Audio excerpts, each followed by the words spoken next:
Ladies and gentlemen, pay attention. This is your boy, the coach from the WWE. I would like to welcome you to the very first wrestling podcast in the world to take you on a weekly deep dive into classic matches along with legends of the squared circle. Enjoy the discussion. Enjoy the back and forth. There's so much to get into. Ladies and gentlemen, this is The Payoff.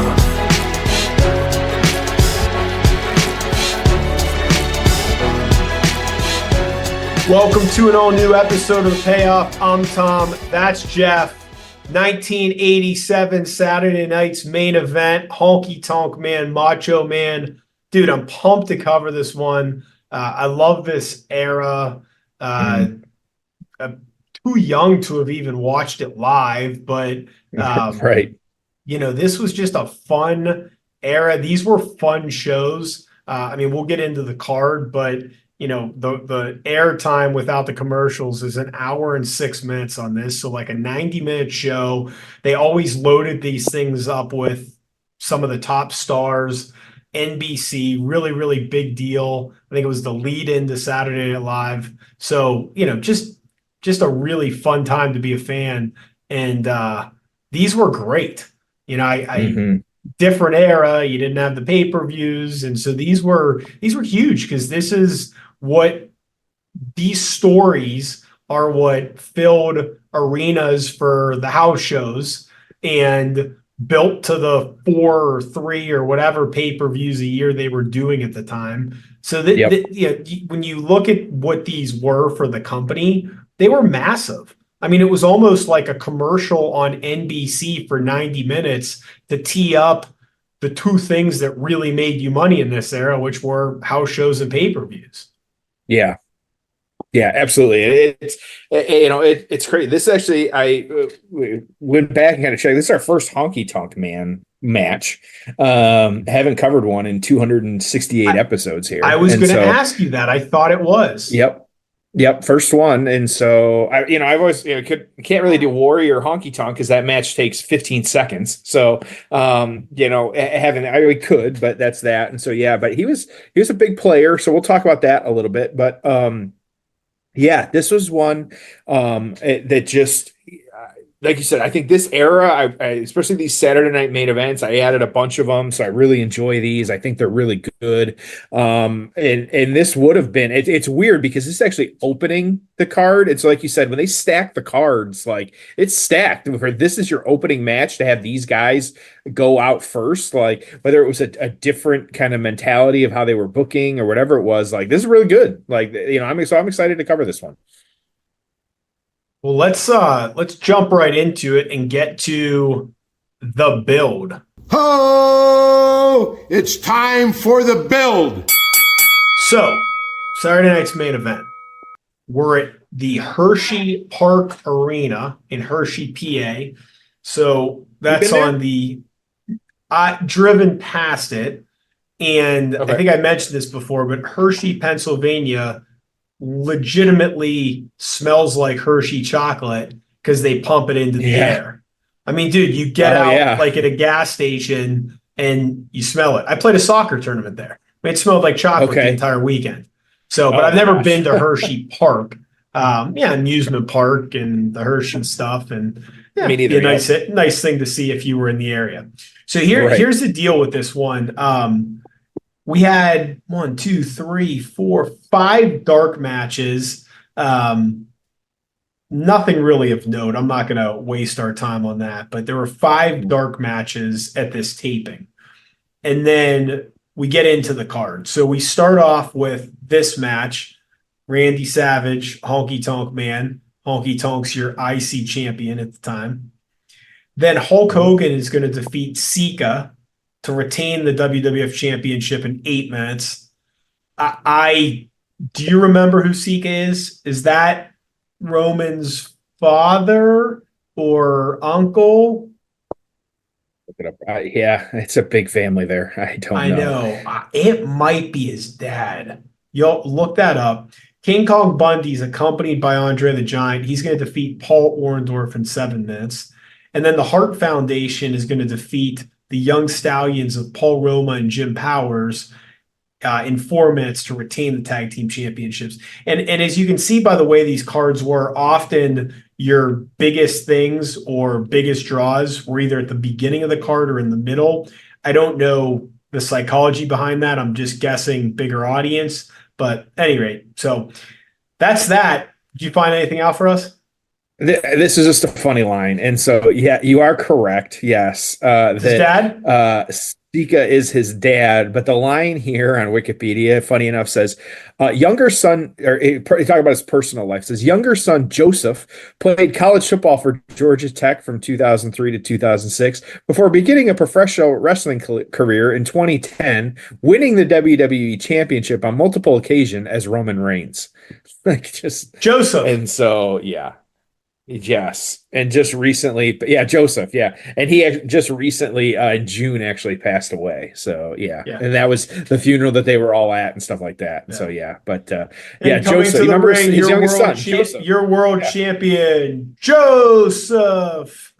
Yeah, his son Joe. Yeah, everybody knows that. So just crazy. That's funny to think about. So, yeah, so the build on this one, and so we'll start with Savage on this. He actually won the King of the Ring tournament in 1987. To be clear, so this it was taped September 23rd, 1987. It aired October 3rd, 1987. So winning that King of the Ring tournament, it was not like we know nowadays. It was not the pay-per-view or anything like that. Like that was not. So this would have been the third third time that they did the King of the Ring. It was September 4th. Then it took place. The runner-up on that. We want to take a stab. You know what? It's a little obscure here, but who was the runner-up of that King of the Ring in 1987? Tom, do you know? Hillbilly Jim. No, that was King Kong Bundy. So, okay. But some of the people, it's just to run through it. Haku, Brutus Beefcake, Rick Martel, Dan Spivey, King Kong Bundy, One Man Gang, Sika, Special Delivery Jones. I don't remember who that was. Yep, SD Jones. Oh yeah, okay. Tito Santana, Dangerous Danny Davies, Junkyard Dog, Tama, Jim Brunzell, Ron Bass, Randy Savage, and Nikolai Volkov, Randy Savage and Nikolai Volkov, that was their first round match between each other. So some obscure names there, whether you're into wrestling or whatnot. And so yeah, he won that tournament. His popularity was rising, even though he was a heel at this point. And so he ended up kind of starting to play that face a little bit more. But at this point, he was a little bit of a heel. But when Honky Tonk started saying that he was the greatest intercontinental heavyweight champion of all time, Savage started kind of feuding with him as a face in order to win that title back. And so he had already been being cheered as a heel. And so they just brought him back as a face because why not? And so, and this was in an effort for Savage to win the Intercontinental belt back. Honky Tonk on the flip side here, so it would have been June of 1987. It was actually an episode of Superstars. He defeated Ricky the Dragon Steamboat for that Intercontinental belt. You had kind of using the ropes, kind of getting the leverage for the pinfall win. So using those heel tactics, so playing that up really big. It was actually, so kind of reading, it was Butch Reed was actually supposed to win the title, but Honky was only supposed to be a kind of transitional champ, have the belt for a little bit, but you ended up, there was some weird stuff with failed drug tests at WrestleMania, and you ended up having Honky Tonk being booked to, at the time, be the longest running Intercontinental champ. And so, which we know that has since been surpassed by Walter, or whatever. So they had a few matches before this, actually, before we get to this Saturday night main event. They had it all the way back in 1986. Actually, you had the roles were flipped. Actually, you had the heel Savage and face Honky Tonk. It was actually, that match was the first Savage Honky match to air on national TV. And so, like, between the two of them, that one previously. So they had some matches. They were in some different roles. You figure part of it was just the times and how, these guys were going to interact with each other. That's just how it was. And so, yeah, kind of interesting, just back and forth. But that's how we get to this match.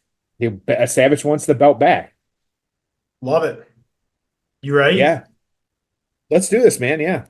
8-minute mark. Saturday night's main event, season 3, episode 4. Air date of October 3rd, 1987.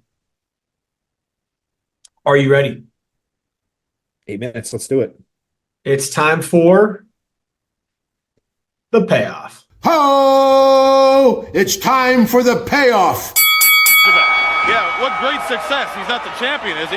Likely to be just a few moments away as they lock up now. Randy Savage Heenan and Grace on commentary. Yep. With Jimmy Hart ringside. Tearing at each other. They're really interrupting in there. Back to the corner to Macho Man. Starting off strong here. Hebner trying to separate them unsuccessfully. I knew this, but I forgot that Honky Tonk Man and Jerry Lawler are cousins. That's one of those I remember that, but I've forgotten it because I both the Memphis connection. Yeah, I'm sure that makes sense.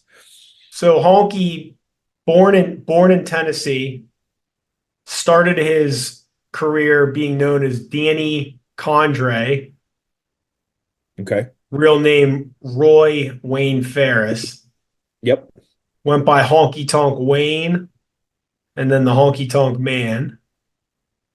Debuted in 1977, so he had already been in the business for 7 years. 10 years by the time this match aired. Did a 4-year Hall of Famer. 4-year stint in Calgary Stampede Wrestling, where the Honky Tonk Wayne gimmick was born.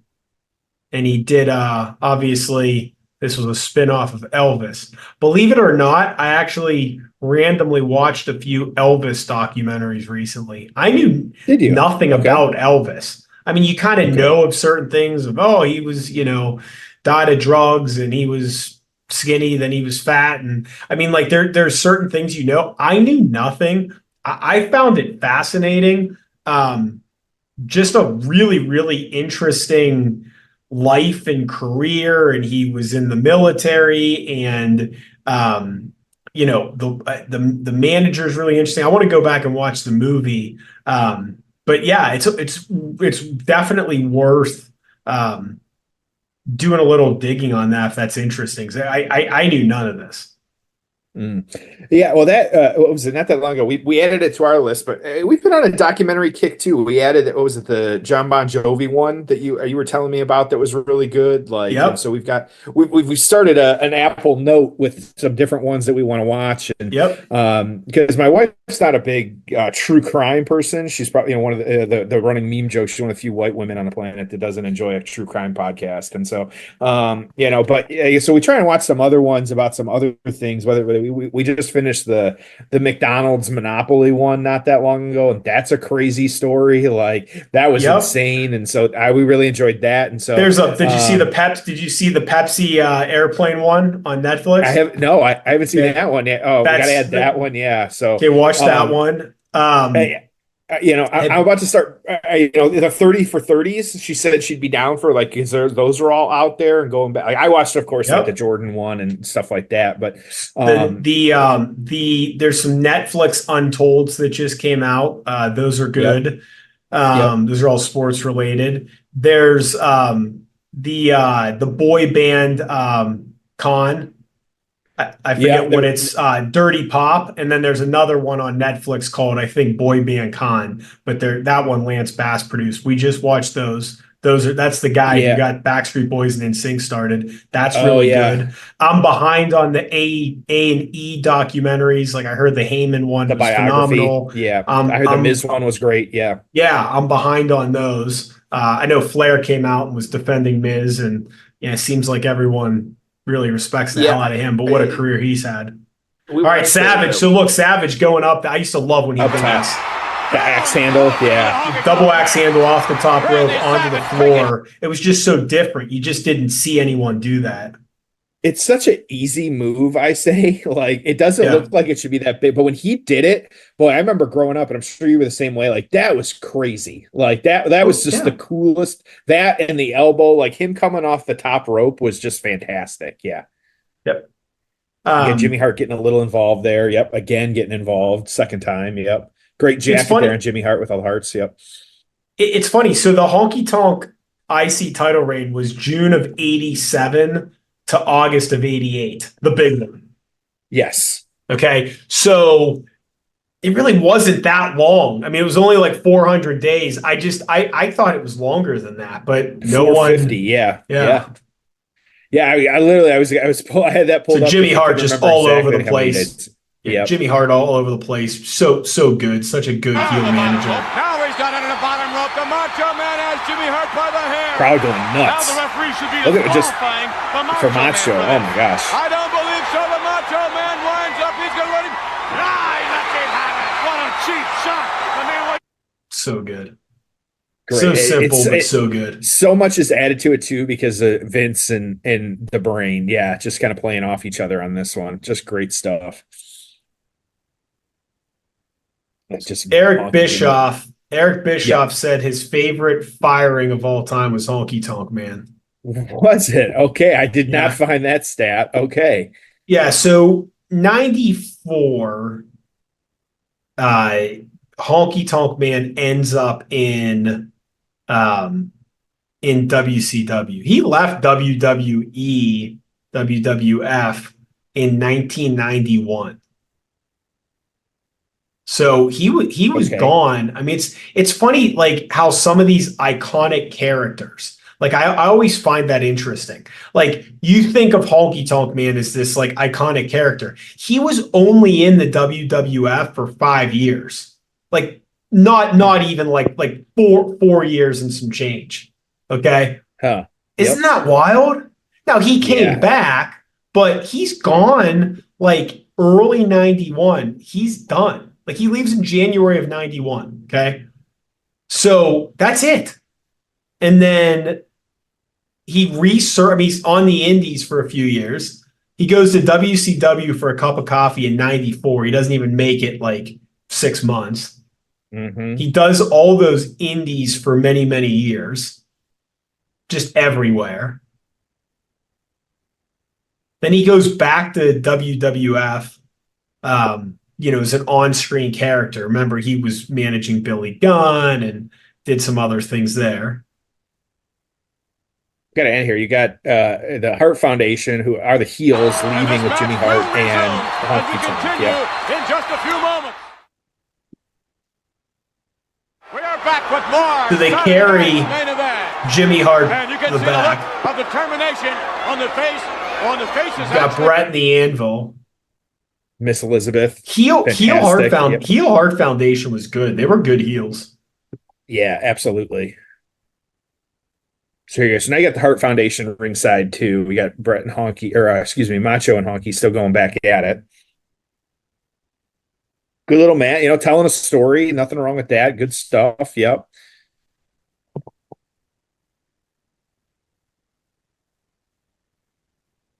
Last WWF match was for the Honky Tonk Man was the 2001 Royal Rumble. Did he ever go anywhere else after that? Was he just always was he WWE loyal to the end there? He did a ton of independents. I mean, like he did all of those like independents that like came and went. Like remember the UWF, like the Herb Abrams one. Okay, so like he was in there, and then Puerto Rico, Memphis. He ends up, WCW briefly, bunch of other indies that like I've never even heard of. I mean, just like he's one of those guys that's just been around forever. On May 5th, 1999, he wrestled Michael Hayes in the SSOW. National Wrestling Conference in 1995. Had matches against Virgil, Ultimate Warrior, and Jake Roberts.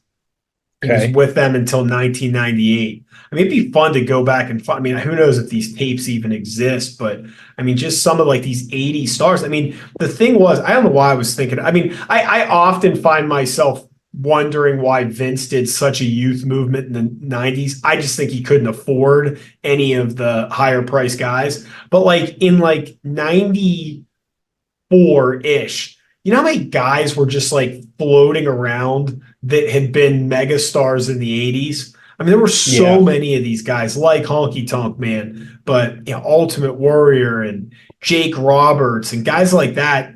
Coco Beware. I'm just looking at all the names of these guys. There were just so many of them. But Bret Hart was a lot cheaper than Randy Savage and Hulk Hogan. So I think the youth movement I think was more of saving money than anything else. That would be my guess. Well, and we say that, though. I'm curious, though, how old, I think he looks a lot older than he is, but how old would Honky Tonk Man have been during this match? So he was born in 53. And like I said, this was 87. So 53, 63. 34. 34. Yeah, thank you. Sorry. I'm doing hard math over here. Yeah. So he is 45. Yeah, he is. He looks older than. And I know some of it's the Elvis look, but he just looks old. He is younger. He doesn't look 34 years old. God, I would have guessed. No, he doesn't. But it's the sign of the times. Some of these guys, like we see nowadays, like we know they're recruiting out of college and doing all that. Yeah. So, but just crazy. So, and Savage would have been okay. So at this point, he was 35. Okay. Yep. But even Savage, I mean, he doesn't look 35 in this, like, right? Like, no. Looks like 50. Brett's got to be the youngest one by a long shot. Yeah. So you got the Heart Foundation. You got Honky Tonk distracting Hebner in the ring as the Heart Foundation is just stomping on Macho Man outside here. The referee. The Hearts throw in now Randy Savage. Brett would have been 30. Teamed outside. He was not a baby. Here we go. No, not a baby, but yeah, it's just crazy. How about that lousy count? Randy Savage able to kick out. Where did he get that momentum from? So they're doing everything they can to cheat. Shake, rattle, and roll coming. Mm-hmm. Macho wearing his WrestleMania 3 gear. Yep. The stars on the front. Here we go. Going up there top. You go. Elbow drop. Oh, so pretty. A new champion to be crowned. Bret. Is that Bret Hart? As Hitman Hart. Bret Hart. There you go. DQ. The end of Jim Neidhart. The referee has signaled the timekeeper to ring the bell. A blatant disqualification on the part of the Honky. Well, fun match. I mean, it's a TV match, so you're going to get DQs, and you're obviously building to something else, and you need to solidify Honky as a heel. Hebner just took a nasty little bump there. So that was fun. Let's get to the aftermath. Ho! It's time for the aftermath. All right, so what'd you think? Great story. I think that was actually a lot better match than I expected. They worked hard on that one. They're and so we're letting it play out right now because something's about to happen. And so, so the Hearts are holding Macho, and so that they can kind of do the beat down here. You got Miss Elizabeth at ringside. I thought it was a much better match than I expected. Both guys worked really hard, even before the DQ. Like they were it was a great match. I thought it was really good wrestling overall. You got Miss Elizabeth frantically looking to the back at this point here, and they're 3-on-1 again at this point. And so, and you got Honky. Going to grab the guitar. Here we go. Like I said, we know the story that's about to be told, which we'll get into in a sec here. But I just thought this was really good overall. How about you? Way, way, way better than I expected. So we're still watching. It's still on. But to your point about the story, now Honky's got the guitar. Is the music going to hit here? I'm not sure how this plays out actually. Trying to get a beat on Randy Savage. He's wearing back. He's getting ready. It's going to come down. Wait a minute. Oh, my goodness. They got Miss Elizabeth standing between them. Yep. Liz standing between them. Yeah, but I mean, the story of this. So the match, way better than I thought. I mean, obviously, Randy Savage, great worker, but Honky kind of stuck with him. The interference and the gaga, you don't want every match to be that way, but this fit. As a kid, I mean, you just hate the Honky Tonk Man. I mean, he's pissing me off now just looking at him. And he just he pushed pushes Miss Elizabeth. again. Different era. We wouldn't want to see that today. So he's shaking over Elizabeth again. What an incredible heel. Oh yeah, that's literally. I was just thinking, like, the heel move here is just the chicken shit heel. Like, this is just perfect. Like, if you want to get nuclear heat, like, especially at this time between Miss Elizabeth and Savage, like, she's got a police escort to the back, which is just great. Like, I don't even think he could be a baby face if he tried. He's a heel's heel. Yeah, absolutely. And so again, here we go. Honky getting ready with the guitar. Try not to spoil it for those of you that don't know, but here we go. Now to save Randy Savage, and he's going to get hit. Honky Tonk Man just measuring Randy Savage, trying to lay him open. The Hart Foundation continuing to look at the look on his face. Let's see this. Honky Tonk Man with the guitar, prayers back in. Oh, we did hit him with it. He got to that point. That was not I'm sure it was gimmicked, that was not worked. It sounded brutal. Just right. I appreciate how he it looked like, oh, here we go. Maybe. Yep.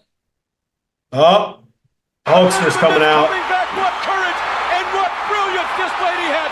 What a presence of mind to bring help and help she has. Oh boy. Yep. And Hogan running to the ring now. Well, this is fun. You got Hogan in there with Bret Hart, which is fun. Because he's going to get his kick, just like Macho Man Savage got his kick. Honky Tonk Man. All right, so what's the aftermath on this? Because now I'm very curious.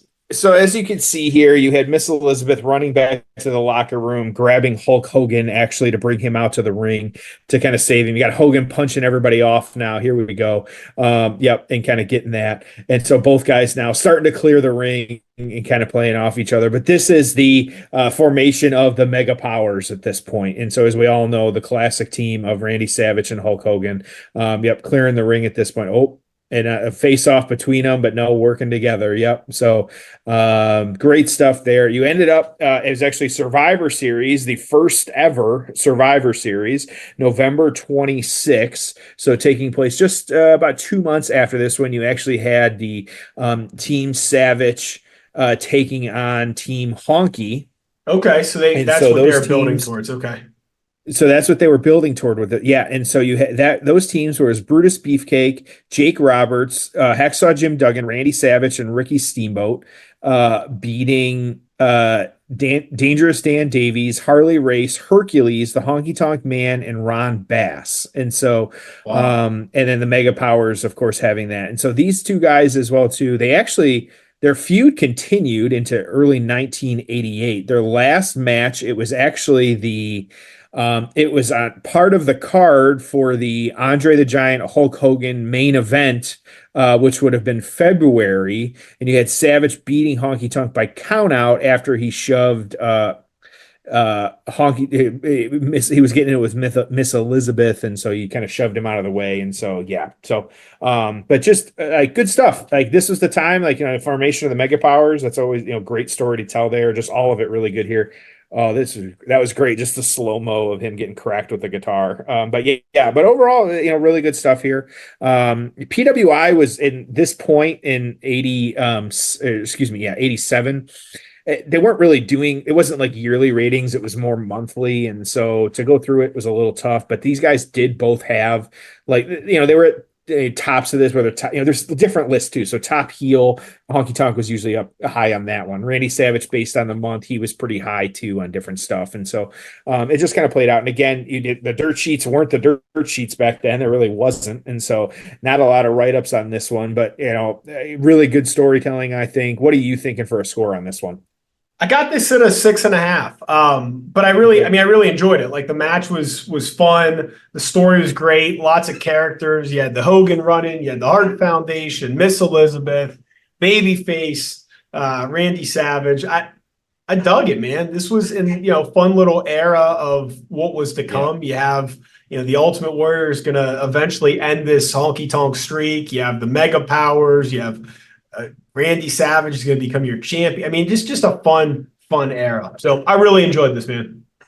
Yeah, I had it at a 7 because I think the story's great. They told a great story in the ring with both, if you had just watched tonight, you would have gotten so much from just like what was playing out in the ring. And so I thought that was really cool to see. Really good stuff. Like the match itself was great. The aftermath was great. Getting Hogan involved, like what's not to love? It was just that classic wrestling time, and just really fun to watch. Yeah. Cool.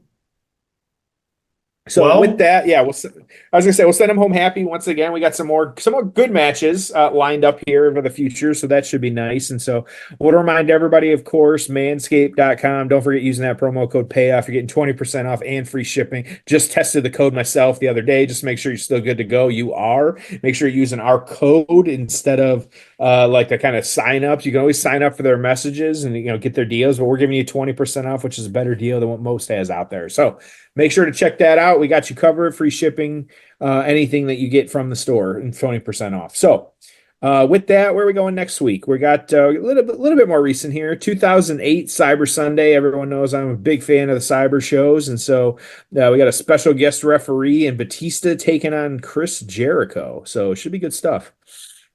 Love it. Yeah, I'm pumped to cover this. We had a special guest referee involved too. So, well, yes, we appreciate everyone listening, and we'll see you next week on an all-new episode of The Payoff.